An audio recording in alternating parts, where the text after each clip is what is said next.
Hi guys, and welcome back to another video game with powers. I'm Jake, and in today's video I'm going to be giving you guys my quick review of the board game Taverns Dragons. Now, Taverns Dragons is designed by Quentin and Marc Vernet, and this is published by Raccoon Games. Before we dive into my quick review, guys, if this is your first time watching a review like this from us, we go ahead and break the game down into different categories. Those categories are theme, components, setup, length, difficulty, replayability, price, and then I will wrap everything up with my overall rating. And then at the end of the video, since most of these games that I do have I backed on Kickstarter, I will let you know if I had the opportunity to back that game again, would I go ahead and do so. Now, another quick caveat here. Remember, guys, these are just my thoughts, my personal thoughts and opinions on the game in each of these different categories.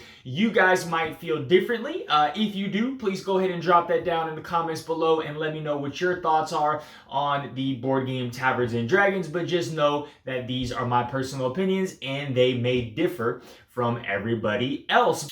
All right, guys, let's go ahead and start off with the theme here. So I'm going to go ahead and give the theme a 9 out of 10.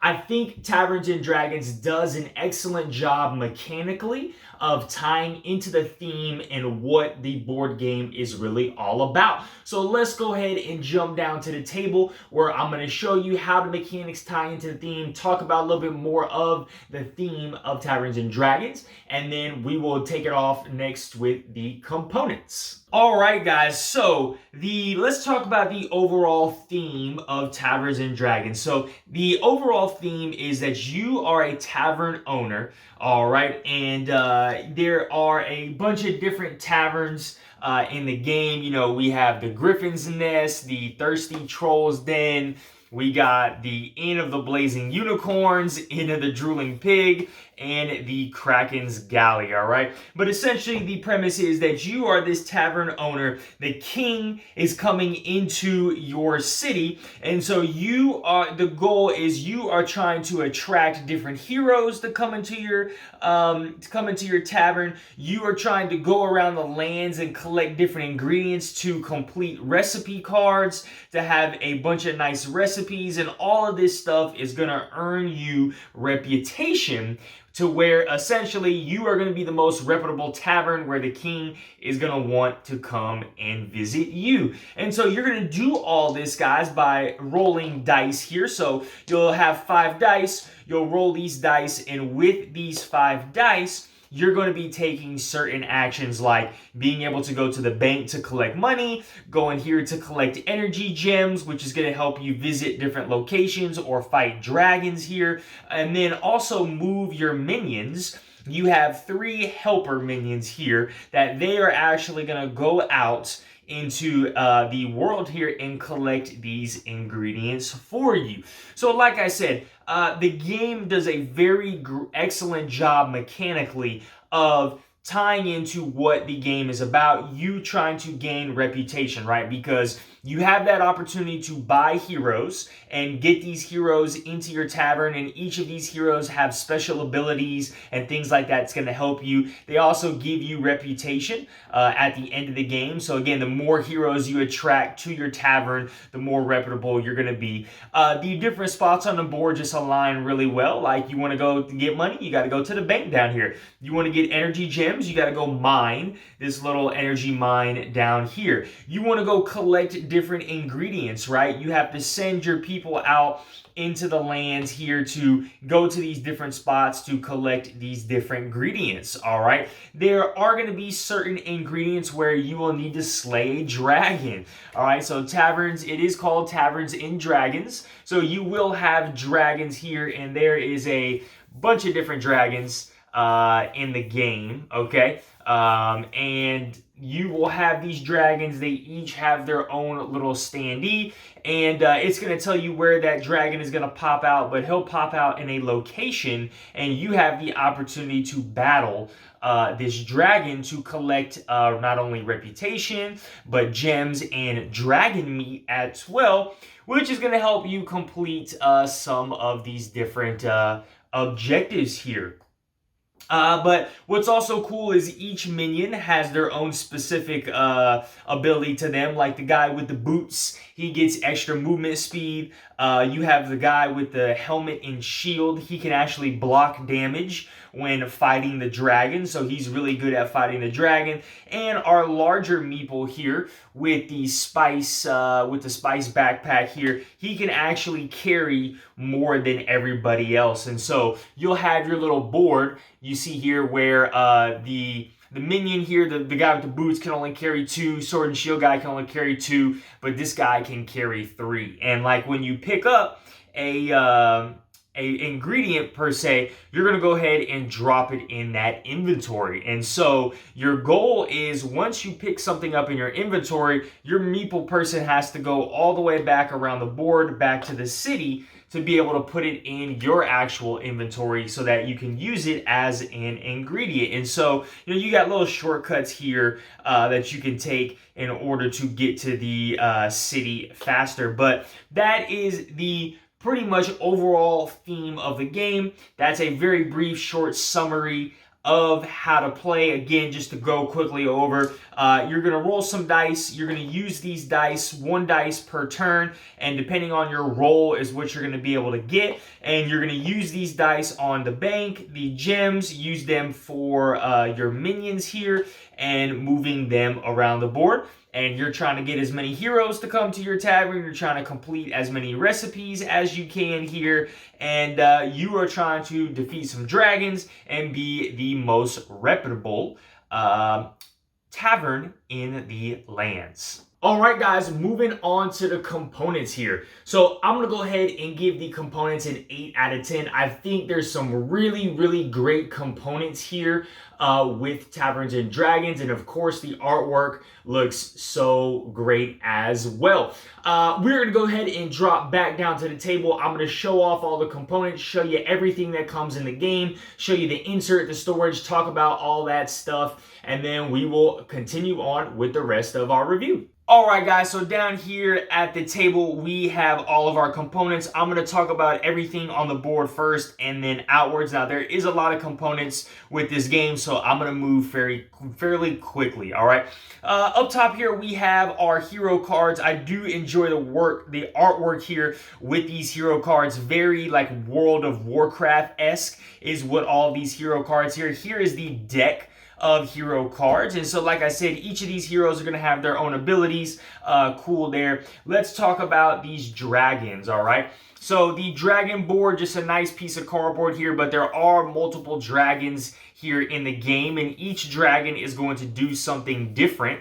All right, and so they're all really cool, different types of dragons in the game, a lot of them. And like I said, they each come with their own individual standees. So I'm just going to start putting some of these standees out here. So, and the work here on these standees are cool, man. These dragons have a nice presence to them. So you can see all the dragon standees in the game right there, and they do come with the bases as well. All right, let's talk about the board itself. The board does look like it has a lot going on, but it's really cool. You got your space for your dragons, you got the little quest book up here, you got the land, the scoring track is right here on the outside, you got your spot for your ingredient cards over here, and the intricacies of the board itself is so nice. It's got, you got ships here and like a little shipyard. You got the drawbridge.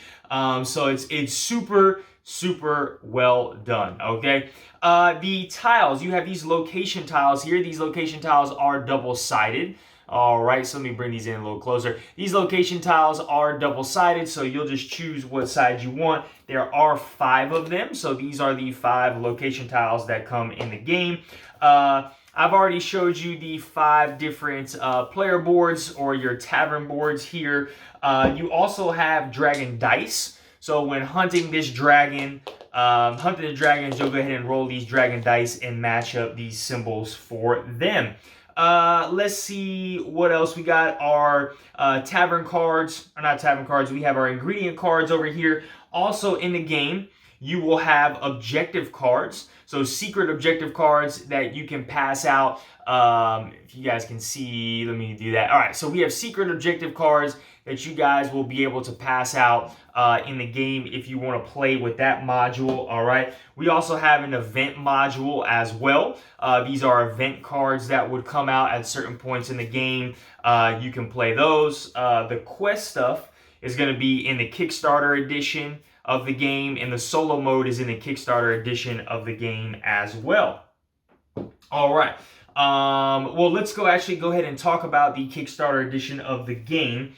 So if you were to get the Kickstarter edition of the game, you would get this Goblin and Druid board. You get 3 new standees. You get a deck of item cards. You'd have tokens for the quest cards, solo cards.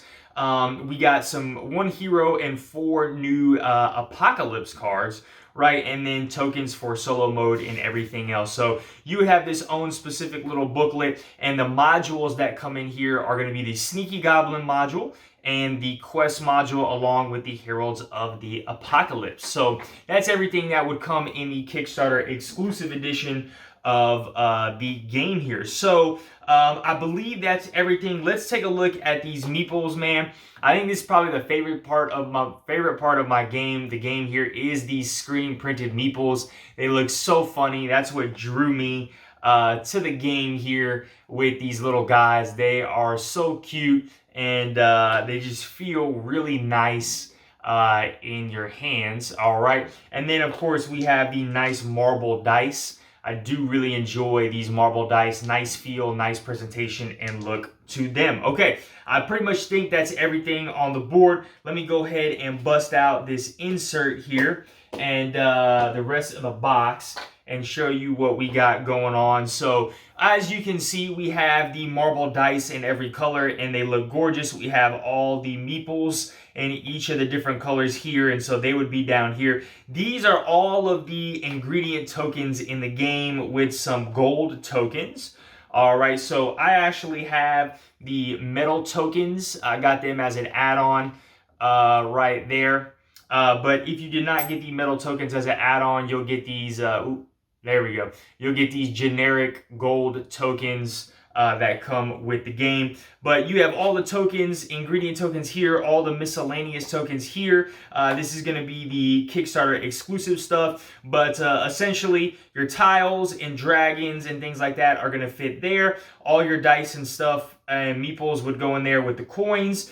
Player boards on top, cards in these 2 sections here. Also, I didn't show you guys, there's a little baggie that's going to have the health trackers and the energy gems for the game. All right, and then you have this nice little bag where you'll put some of those ingredients in and put them out on the board. But these are essentially all the components that are coming in the game. Again, I'm going to go ahead and give this an 8 out of 10. I think there's some great components here, and the artwork is just gorgeous with Taverns and Dragons.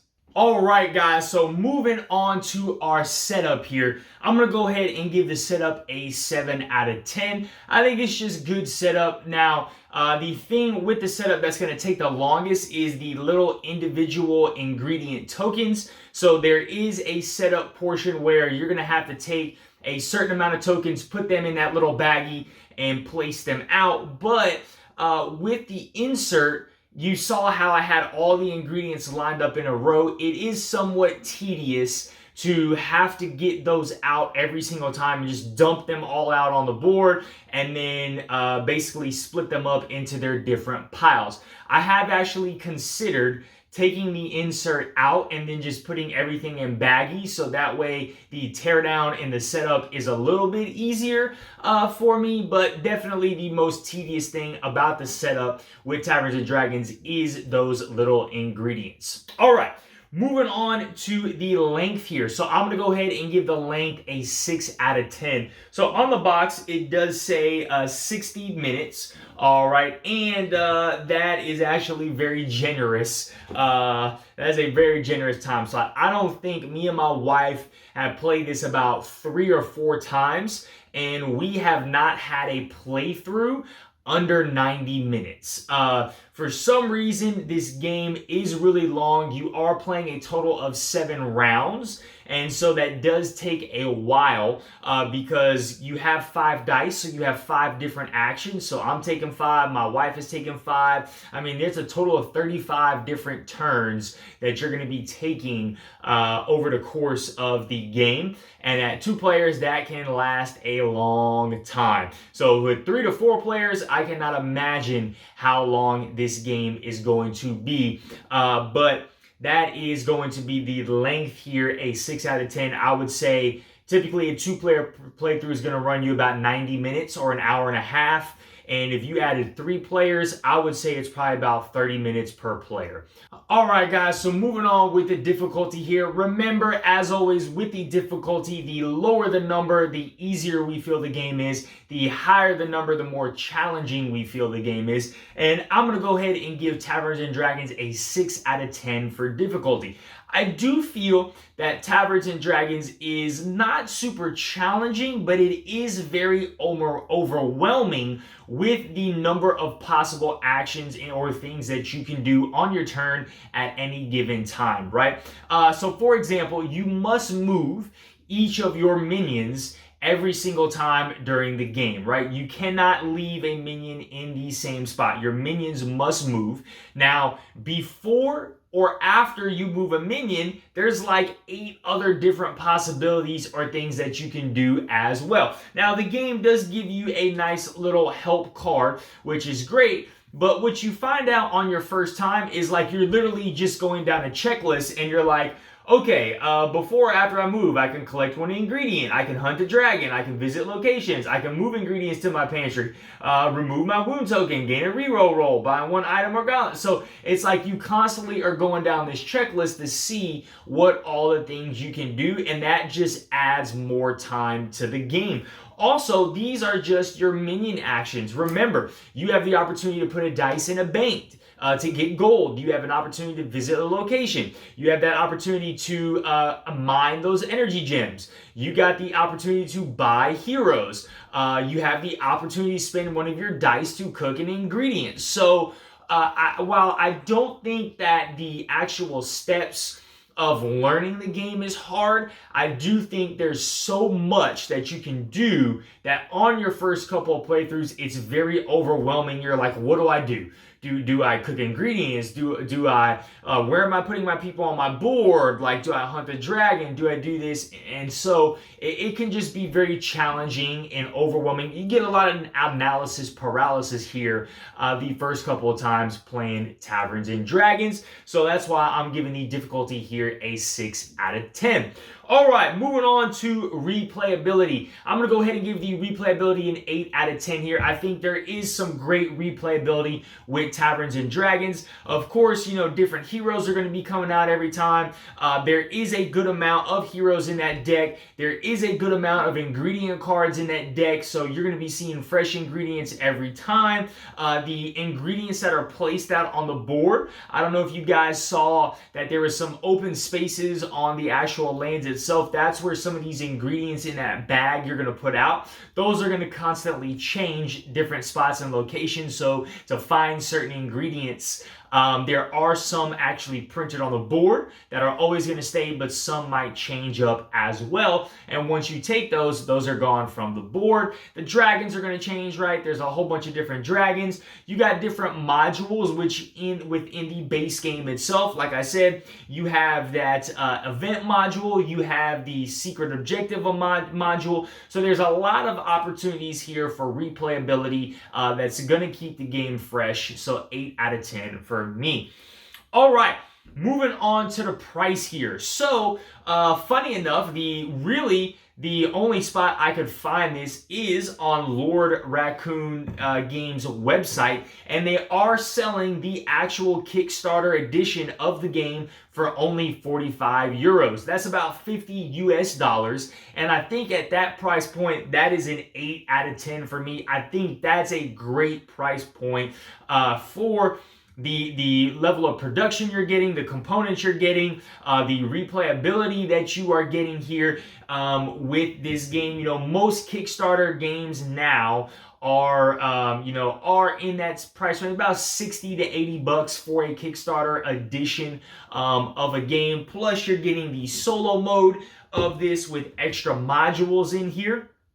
Now, those metal coins are an additional add-on. I don't know if they have those on their websites, but for the Kickstarter edition to be 45 euros, I think that's a great price point, so 8 out of 10.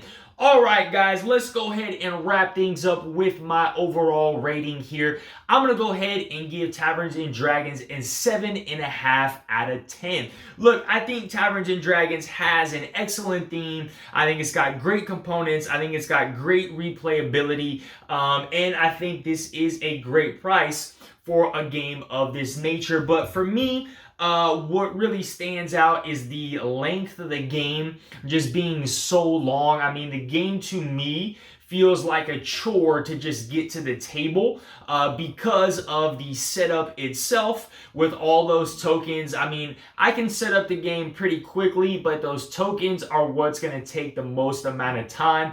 And for me, it's just like, oh, it's a drag. I don't want to have to sit here and separate out all these tokens. I mean, it takes me probably about 10 minutes, 10 to 15 minutes just to get all those tokens out for the game, separating them out, putting them on the table, and getting all that stuff set up. So it feels like a chore. And then, like I said, the length of the game itself, I wish that there was less rounds. I think 7 rounds is too long for here. I think maybe 5 rounds would be a little bit better, because what happens is you get like 3 or 4 rounds into the game and you're like, man, I'm starting to figure this thing out. I'm getting good. I'm getting my ingredients. But then really, I feel like almost every time I hit 5 rounds, I'm like, okay, I kind of just wish the game is done now. You know, round 6 and 7, it's you lose that taste of the game, if you guys know what I'm talking about. Like, there's times when you bust the game out, you're excited, you're playing it. It's just like, you know, I remember when I was young, there's a study that they did with like food. It's like when you're hungry, the first bite you take of food, you're like, oh my gosh, this is delicious. And then the more food you eat, that deliciousness keeps that feeling just keeps getting down and down and down and down until you take a bite and you're like, man, all right, I'm full now. Like, that's how I kind of feel with Taverns and Dragons. Like round 1 and 2, you're like, man, this is so cool. Like round 3 and 4, you're like, man, this is great. And then you get to round 5 and you're like, okay, like, we've been playing for an hour already. I kind of wish this game was over. But again, like I said, there's a lot of great things here with Taverns and Dragons.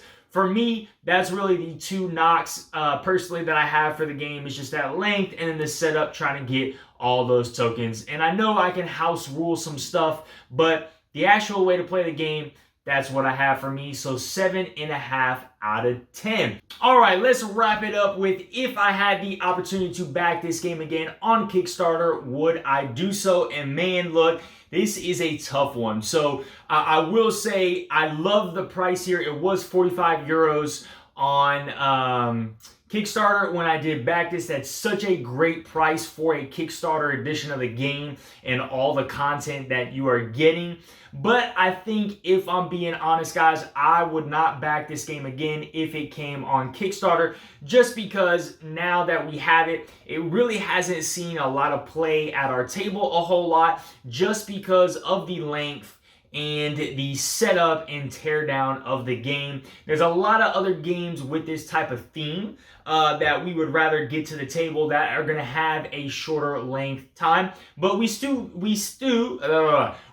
very much enjoy this game a whole lot. And we actually have talked about experimenting with a house rule of shortening the game so we can get it to the table a lot more. But all right, guys, well, look, those are my thoughts and opinions on the board game Taverns and Dragons, published by Lord Raccoon Games. If you guys own this or have your own thoughts and opinions on the game, please go ahead and drop them down in the comments below. If you enjoyed this content, please smash that like button, hit that notification bell, and as always, guys, if you are not subscribed to our channel, please go ahead and subscribe so we can keep bringing you some more awesome content.